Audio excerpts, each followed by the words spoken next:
Hello everyone, welcome back to my channel. আমার আরও একটি নতুন ব্লগে তোমাদের সকলকে স্বাগত জানাই।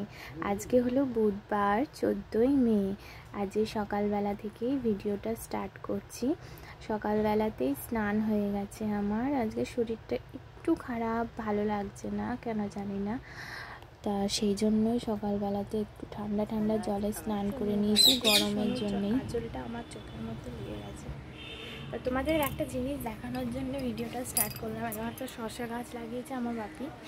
আমি কালকে মায়ের বাড়ি এসেছি, তোমাদের দেখাই, আমি দেখিনি এর আগে। এরকম শসা গাছটা কি সুন্দর হয়েছে, দেখো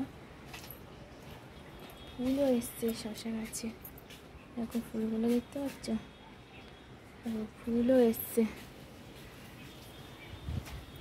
অনেকটা বড় হয়ে গেছে। এই একটা শসা গাছ, একটা আর এই একটা আছে, দেখেছো? আমি থাকতে থাকতে যদি শসা হয় তাহলে তোমাদের তো অবশ্যই দেখাবো, আর যদি না হয় তাহলে আর দেখতে পেলে না।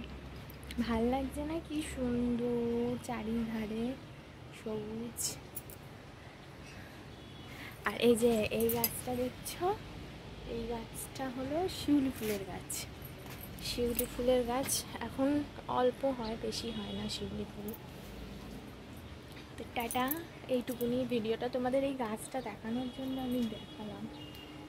এই বাড়িতে মানে শসা তো চাষ করা হয়, বাড়িতে এভাবে মাচা করলে তবে শসা গাছটা ভালো হয়, না ভালো হবে না। এই দেখো আবার অনেকক্ষণ পর তোমাদের সাথে দেখা হচ্ছে। বিকেলবেলায় একটা কাকিমা চলে এসছে, যে বিয়ে বাড়ি আছে আজকে রাত্রে। এই দেখো আজকে রেডি হয়েছি, একটা বিয়ে বাড়ি আছে, বিয়ে বাড়ির নেমন্তন্ন আছে, সেই জন্য রেডি হয়েছি। কেমন লাগছে একটু জানাবে, হ্যাঁ? শুভরাত্রি সবাইকে, এখন থেকেই শুভরাত্রি জানিয়ে দিলাম। প্রায় 9টা বাজতে যায়। দেখো তো কেমন লাগছে লুকটা। দাঁড়াও তোমাদের ব্যাক ক্যামেরাতে দেখাচ্ছি। এই দেখো কেমন লাগছে বলবে, ঠিক আছে? গরমের মধ্যে আর বেশি কিছু সাজগোজ করতে পারিনি, একদম সিম্পলের মধ্যে। দাঁড়াও সোনুদের তোমাদের দেখাই, সোনুকে। এই দেখো সোনুও যাবে বিয়ে বাড়ি। এ শোনো, বিয়ে বাড়ি যাবে? হ্যাঁ, বিয়ে বাড়ি যাবে? চাদর টেনো না, চাদর টেনো না। যে সোনুর বাবা, এদিকে তাকাও, সোনুর বাবা। সবাই রেডি হয়ে গেছি আমরা। আচ্ছা টাটা সবাইকে, টাটা। এই যে বিয়ে বাড়ি চলে এসেছি, ওই যে দেখো বর কনে কি সুন্দর লাগছে, তাই না? একদম হিরো হিরোইন। ওদেরকে গিফটটা দিয়ে তারপরে ওই স্টল বসেছিল, বুফে সিস্টেম ছিল, সেই জন্য এই দিকটা চলে এলাম। আর সোনুকে তো সবাই দেখে আদর করছে, সবাই ভালোবাসছে খুব। ওই যে আমার বাপির কোলে রয়েছে সোনু। এদিকে আমরা প্রথমে কি স্টল বসেছিল সেই দিকেই প্রথমে গেলাম। বিয়ে বাড়ি গেছি আর স্টলের কিছু খাবো না তাহলে কি হয়?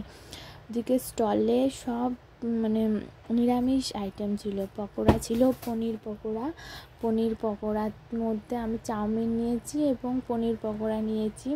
আর ইয়েও ছিল, বাঁধাকপির পকোড়াও ছিল, সেগুলোও নিয়েছি অল্প অল্প করে। গরমের মধ্যে বেশি খাওয়া যাবে না, গ্যাস হয়ে যাবে, সেই জন্য যে তারপরে খেয়ে নিই, খাওয়া দাওয়া করে তারপর মেন কোর্সে যাওয়া যাবে। গরমের মধ্যে প্রচণ্ড কষ্টকর ব্যাপার একটা বিয়ে বাড়ি অ্যাটেন্ড করা।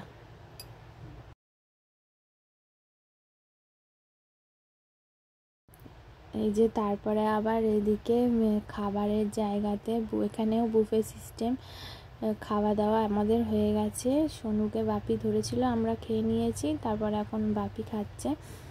যে স্টলগুলো বসেছে, তারপর স্টলের মধ্যে অনেক ধরনের ছিল খাবার দাবার, কিন্তু মাছ মাংস কিছুই ছিল না। ওদের নিরামিষ আইটেমের মধ্যে ছিল পনির ছিল, আলুর দম ছিল, ফ্রাইড রাইস ছিল।